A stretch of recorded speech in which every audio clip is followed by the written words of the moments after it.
Hello friends, welcome to NithishFamily. PCOD weight loss series vlog பார்க்கிறதுக்கு முன்னாடி first என்னோட weight என்ன அப்படினு செக் பண்ணிடலாம் வாங்க. என்னடா ஒரு நாள் 2 நாள்ல எனக்கு 2 கிலோ ஏறுதுன்னு பாக்குறீங்களா? முந்தானேத்து வீடியோல காமிச்சிருந்தேன். 3 நாளைக்கு முன்னாடி நான் weight loss பண்ணும்போது சொல்லியிருந்தேன் 61 கிலோ இருந்தேன். அதுக்கப்புறம் பொங்கலுக்கு மறுநாள் கொஞ்சம் நான் சாப்பிட்டேன். என்னோட பாடி கண்டிஷன் எப்படி அப்படின்னா குக்கிங் ஃபுட்டு, அதுவும் சாதம் அது ரிலேட்டடாக இருக்க தோசை இட்லி அந்த மாதிரி எடுத்தாலும் கம்மியாக எடுத்தாலும் எனக்குலாம் வெயிட் செம்மையாக போடும். கடகடன்னு போட்டுக்கிட்டே தான் இருக்கும். அது மாதிரி குறையிறது அப்படின்றது நார்மலாக குக்கிங் ஃபுட் எடுக்காமல் அன்குக்கிங் ஃபுட்டாக எடுத்தால் எனக்கு நல்லா வெயிட் குறையும். ஒரு சிலர் வந்து ஒரு வாரத்தில் சீட்டிங் டே எடுக்கலாமாக்கா, மாதத்துக்கு ஒரு சீட்டிங் டே எடுக்கலாமான்னு கேட்குறீங்க. மாதத்துக்கு ஒரு தடவை கூட யோசிக்கலாம், எடுக்கலாங்க. வாரத்துக்கு ஒரு தடவை சீட்டிங் டே எடுத்தீங்க அப்படின்னா என்ன ஆகும் அப்படின்னா வெயிட் குறையவே குறையாது, ஸ்டஃபனாக நின்றும். இந்த என்னைய மாதிரி தான் ஏன்னா நம்ம கஷ்டப்பட்டு 1 கிலோ குறைப்போம், உடனே சாப்பிட்டோன்னே அது ஒரே வாரத்தில் வெயிட் போட்டுரும். அதனால சீட்டிங் டேலாம் எடுக்கிறீங்கன்னா மாதத்துக்கு ஒரு எடுத்துக்கோங்க. வாரத்துக்கு ஒரு தடவை எண்ணெய் பலகாரம் எடுக்கிறது அந்த மாதிரிலாம் எடுக்காதீங்க. ஸோ ஒவ்வொருத்தர் பாடி கண்டிஷன் இருக்குது. ஒவ்வொருத்தர் பாடி கண்டிஷனுக்குலாம் வந்து வெயிட் குறையிறதும் கம்மியாக தான் குறையும். அதே மாதிரி வெயிட் போடுறதும் கம்மியாக கொஞ்சம் கொஞ்சமாக தான் போட்டுக்கிட்டே வரும். டக்குன்னுலாம் வந்து வெயிட் போடாது. ஒரு சில பிரச்சனைகள் நம்ம உடம்புல இருக்கும்போதும், அதுவும் மெயினாக கர்ப்பப்பை பிரச்சனை, இந்த தைராய்டு பிரச்சனை இந்த மாதிரி இருக்கும்போது நம்மளுக்கு வந்து வெயிட் கடகடன்னு போட்டுரும். ஹேர் ஃபால் அதிகமாக இருக்கும், ரொம்ப டயர்டாகும். அந்த மோட்டிவேஷன் அப்படின்றது நம்மளுக்கு இருக்கவே இருக்காது. அப்படியே விட்டுவோம், சாப்பிட்றத சாப்பிட்டுக்குவோம் அப்படின்னு தான் தோணும். பட் அதெல்லாம் கண்ட்ரோல் பண்ணி நம்ம வெயிட் லாஸ் பண்ணி நம்மளோட பிரச்சனையை சரி பண்ணணும் அப்படின்றது இருக்கிறதுலே மிகப்பெரிய கஷ்டம் தான். ஆனால் அதை கொண்டு வர்றது அப்படின்றது நம்ம கையில், நம்ம மோட்டிவேஷன் தான் இருக்குது. வாங்க, பொங்கல்லாம் முடிஞ்சிச்சு. அடுத்த 2-3 மாதத்துக்கு எந்த ஒரு ஃபங்க்ஷனும் கிடையாது. இதுதான் ஒரு நல்ல டைம். என்னென்னா குளிர்காலம்லாம் முடிஞ்சு நமக்கு கொஞ்சம் வெயிலும் ஸ்டார்ட் ஆகிடும். ஸோ அப்போ நம்மளுக்கு பழங்கள் கொஞ்சம் ஈஸியாக விலையும் கம்மியாக கிடைக்கும். அதே நேரத்தில் வெயிட் லாஸ்க்கு நம்ம உடம்பெல்லாம், ஏன் உடம்பு மெயினாக சொன்னோன்னா தகுதியான ஒரு சூழ்நிலைமை அப்படின்னா இந்த வெப்பக்காலம் வரும்போது தான். இந்த மார்ச், ஏப்ரல், மே இதுலலாம் வந்து செம்மையாக வெயிட் லாஸ் பண்ணலாம். நார்மலாகவே வேர்க்கும். இதில் நம்ம கொஞ்சம் உடல் உழைப்பு பண்ணோம் அப்படின்னா செம்மையாக வெயிட் லாஸ் பண்ணலாங்க. இனி வர வாரங்களில் வெயிட் லாஸ் அப்படின்றது செம்மையாக இருக்கும். சரி வாங்க இப்போ விளாகுக்குள்ளே போகலாம். காலையில் இன்றைக்கி ஒரு 45 நிமிஷம் ஃபஸ்ட்டு யோகா தான் பண்ணினேன். யோகா பண்ணும்போது நான் அதுக்கு முன்னாடி எந்த ஒரு ட்ரிங்க்கும் குடிக்கல, வெறுமனே தண்ணி குடிச்சிட்டு அப்படியே நான் பண்ண ஆரம்பிச்சிட்டேன். ஸோ யோகா பண்ணிவிட்டு ஒரு 1/2 hour கழித்து ஒரு 6:30க்கு தான் வந்து ஃபேட் கட்டட் ட்ரிங்க் எடுத்துக்கிறேன். நெல்லிக்காய் ஜூஸ் தான், பொடி போட்டு நெல்லிக்காய் ஜூஸ் தான் எடுத்து குடிச்சிட்டு இருக்கேன். ஸோ மார்னிங்கில் ஃபஸ்ட்டாக எடுக்கிறது நெல்லிக்காய் ஜூஸ் தான். ஒரு 8:30-8:45க்கு டிஃபனாக எடுக்கிறது இட்லி தான். இட்லி வந்து உளுந்தம்பொடி, கருப்பு உளுந்தம்பொடி போட்டு அப்படியே ஃப்ரைடு இட்லி மாதிரி தான். இதில் ஆயில் வந்து கம்மியாக ஊற்றுவேன். இதில் கூட நல்லெண்ணெய் தான் யூஸ் பண்ணுவேன் நான். அதுக்கப்புறம் முளைக்கட்டின பச்சை பயிரும் பாதாம் பருப்பு ஊற வச்சது, அத்திப்பழம் அந்த மாதிரி நட்ஸ் எல்லாம் எடுத்துக்கிட்டேன். எங்கள் வீட்டில் மற்றவங்களுக்கு வந்து பூரி, அதனால் நான் வந்து இட்லி போட்டு எனக்கு மட்டும் ஒரு 3 இட்லி வந்து ஃப்ரைட் இட்லி மாதிரி எடுக்கும்போது கொஞ்சம் நம்மளுக்கு சாப்பிட்ட ஃபீலிங் நல்லாயிருக்கும். கொஞ்சம் நிறையா சாப்பிட்ட மாதிரி தெரியும். மணி 10:30 ஆகுது. இது வந்து பிளாக் காஃபி. தண்ணியை நல்லா கொதிக்க வச்சு கொஞ்சமாக இஞ்சி போட்டுட்டு அதுக்கப்புறம் கொஞ்சமாக காப்பித்தூள் போடுவான். அதுக்கப்புறம் ஒரு செவ்வாழை வந்து இது குடிச்சிட்டு ஒரு 1/2 மணி நேரம் கழிச்சு தான் எடுத்துக்குவேன். உடனே எடுத்துக்க மாட்டேன். ஒரு 11 மணிக்கு அந்த மாதிரி எடுத்துக்குவேன். ஸோ மிட் மார்னிங் ஸ்நாக்ஸாக இருக்கிறது பிளாக் காஃபியும் ஒரு செவ்வாழையும். மத்தியான சாப்பாட்டுக்கு நான் வந்து இன்றைக்கி வேக வச்ச காய்கள் தான் எடுக்க போகிறேன். வெண்பூசணி, சக்கரை பூசணி, இது வந்து முள்ளங்கி, அதுக்கப்புறம் பீன்ஸ், கேரட்டு, பச்சை பட்டாணி கிடச்சிது. அதுக்கப்புறம் இங்கே எல்லாத்துக்கும் அவங்களுக்குலாம் காலிஃப்ளவர் பொரியல் தான், அதுக்காக கொஞ்சம் வேக வச்சுருக்கேன் மஞ்சள் போட்டு. அது கொஞ்சம் எடுத்து வச்சுக்குவேன். அவங்களுக்கு பட்டாணி, காளான் பிரியாணி. நம்ம இதுக்கு மேலே சோறெல்லாம் எடுக்கக்கூடாது அப்படின்றதுனால தண்ணி நல்லா கொதிச்சிருச்சு. இப்போ இதில் வச்சிடலாம். வச்சு கரெக்டாக டைம் பார்த்து 5 நிமிஷம் தான் ஆஃப் பண்ணிடுங்க. அதுக்கு மேலே இது பண்ண வேணாம். சில பேர்த்துக்கு இது வந்து உப்பு போடாமல் சாப்பிட்டா ஒரு மாதிரியாக இருக்குக்கா, ஒரு மாதிரி வேக வச்சது எடுக்க கஷ்டமாக இருக்குது அப்படின்றவங்க இது மேலேயே இந்த கொஞ்சமாக தூள் பொடி தூவிக்கோங்க. கல் உப்பு தான், ஆனால் நான் தூள் பண்ணி வச்சுருக்கேன். கொஞ்சமாக தூவிக்கோங்க. அதுக்கப்புறம் மூடி போட்டு வேக வச்சிடலாம். கரெக்டாக டைம் பார்த்து 5 நிமிஷத்தில் ஆஃப் பண்ணிடுங்க. இல்லைன்னா ரொம்ப கொலன்னு வெந்துடும். 3/4 வேக்காட்டுக்கு வந்தாலே காய்கள் சாப்பிட்றதுக்கு நல்லாயிருக்கும். நான் வெந்தனையும் காமிக்கிறேன். காய் நல்லா வெந்துருச்சு. கரெக்டாக 4 to 5 நிமிஷம் தான் போதுமானது. இப்போ எடுத்து வச்சிடலாம். மத்தியான சாப்பாடு அப்படின்றது மேக்ஸிமம் எங்கள் வீட்டில் எல்லோரும் இருந்தோம் அப்படின்னா சேர்ந்து உட்காந்து தான் சாப்பிடுவோம். யார் என்ன சாப்பிட்டாலும் நான் சாப்பிட்ற சாப்பிட என் கூட சேர்ந்து உட்காந்து எல்லாருமே சாப்பிடுவாங்க. இன்னொன்று அடுத்தவங்க வந்து நம்ம ரைஸ் இதெல்லாம் சாப்பிடும்போது நம்ம மட்டும் இந்த வேக வச்ச காய்கள் சாப்பிடும்போது கொஞ்சம் நம்மளுக்கு டெம்ப்ட் ஏறும். சாப்பிடும்போது இது கொஞ்சம் எடுத்துக்கோவேன் அப்படின்னு சொல்லுவாங்க. நம்ம ஒன்றே ஒரு வாய் மட்டும் தானே சாப்பிட போகிறோம் அப்படின்னு நினைப்போம். பட் சாப்பிட்டா சாதமாக சாப்பிடுங்க. இப்போ வேக வச்ச காய்கள் சாப்பிடும்போது அது ஒரு வாய், இது ஒரு வாய் அப்படின்னு எடுத்து சாப்பிடாதீங்க. ஸோ என்ன சாப்பிட்றீங்களோ அதை கரெக்டாக மெயின்டைன் பண்ணி கொண்டு வாங்க. அப்போ தான் வெயிட் லாஸும் நல்லாயிருக்கும், நம்ம பிரச்சனை சரி பண்ணுறதுக்கு ரொம்ப ஹெல்ப்ஃபுல்லாக இருக்கும். மத்தியான சாப்பாடு அப்படின்றது நாங்கள் எடுத்துக்கிட்ட டைம் 1:30 இருக்கும்.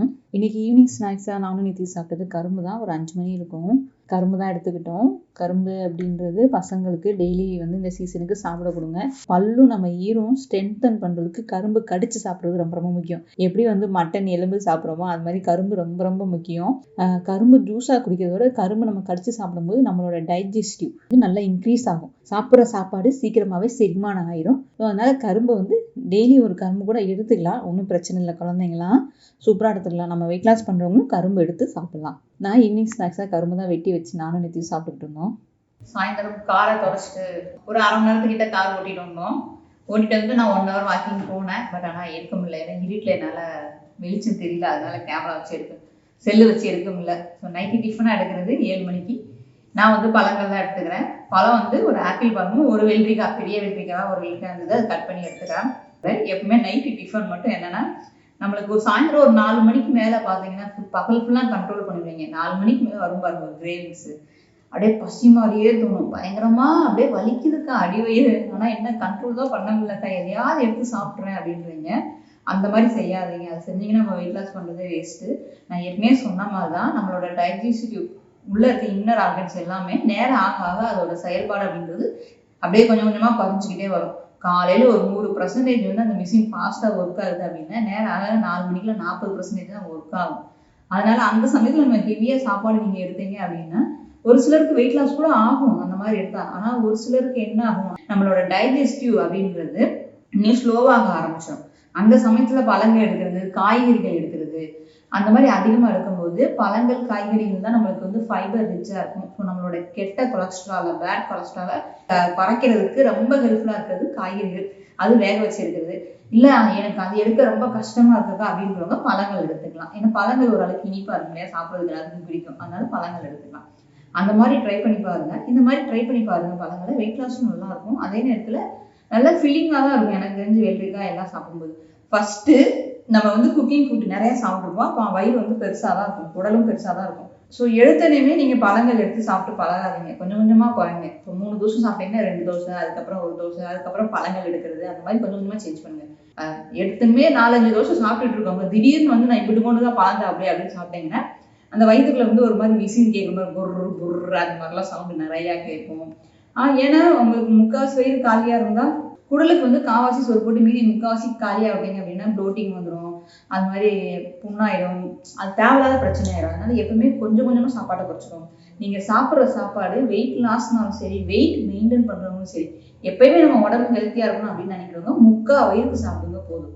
நீ ஒரு 2 இட்லி எடுத்து சாப்பிட்டா எனக்கு பசி அடைக்கணும், எனக்கு பயங்கர திருப்தியாக இருக்கும் அப்படின்றப்ப அந்த இட்லியை எடுக்காதீங்க. அதுதான் நான் திரும்ப திரும்ப சொல்கிற ஒரு விஷயம். ஸோ முக்கால் வயிற்றுக்கு நீங்கள் எடுத்து சாப்பிட்டாலே போதும், உங்களுக்கு கரெக்டாக வெயிட் லாஸும் சூப்பராக இருக்கும். ஒரு சிலருக்கு மெட்டபாலிக் ரேட் அதிகமாக இருக்கும். அதனால குக்கிங் ஃபுட்டே அவங்க 3 நேரமும் எடுத்து எந்த விதமான எக்ஸசைஸ் பண்ணாமல் எந்த விதமான ட்ரிங்க் குடிக்காமல் அவங்க வந்து வெயிட் லாஸ் பண்ணுவாங்க. செம்மையாக வெயிட் லாஸ் நடந்துடும் அவங்களுக்கு. எனக்குலாம் பாருங்க, நான் உங்களுக்கு காமிக்கணும் அப்படின்றதுனால இந்த 10 நாள் நான் எக்ஸசைஸே பண்ணலை.